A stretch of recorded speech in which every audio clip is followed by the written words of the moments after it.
Today I'm going to teach you how to thread the sewing machine. And the first step is to gather your supplies.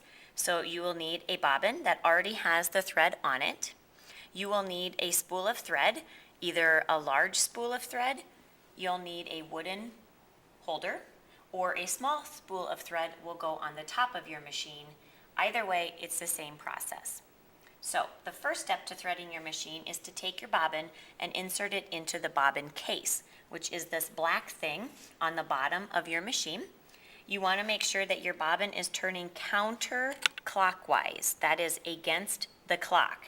So I put it in and I pull and I see that my little holes are moving towards the left, so I know that is counterclockwise.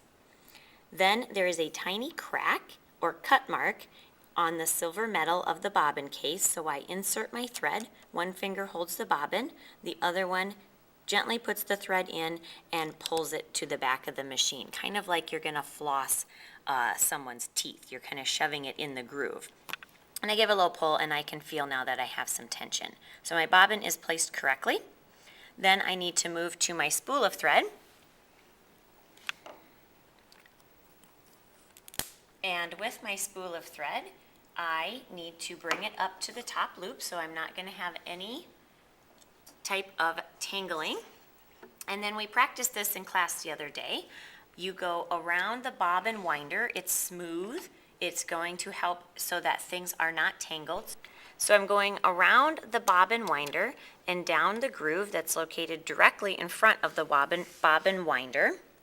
And then I'm making my U-turn and I'm on the right side of the thread take-up lever. That's the thing that looks like the giraffe head.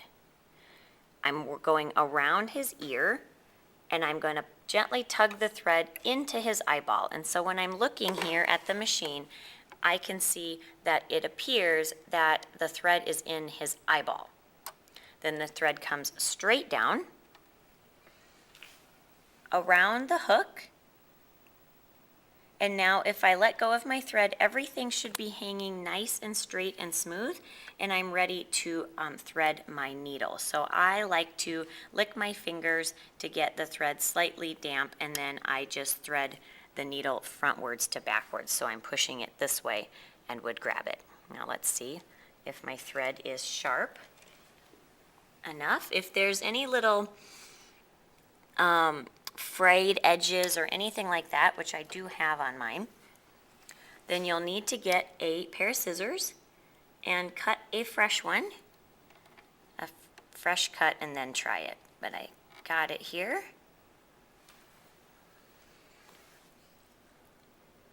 Now I'm just simply going to continue to hang on to the thread that's coming from the needle, and I'm going to turn the hand wheel towards myself. That is going to cause the needle to go down into the bobbin case, catch the bobbin thread, and it will force it up through the feed dogs. So I simply take one turn towards myself, my needle comes down, my thread loops around, and when my needle is at the highest position, I just give a little tug on my hand, and the loop from the bobbin thread comes up through the presser feet, and I just pull it to the top so that when I'm looking at my bobbin case, my thread looks like it's coming back to the presser feet and the feed dogs, and it's coming up through the hole in the feed dogs. I put both of my threads under my skis, replace my bobbin cover, and I'm ready to sew my project.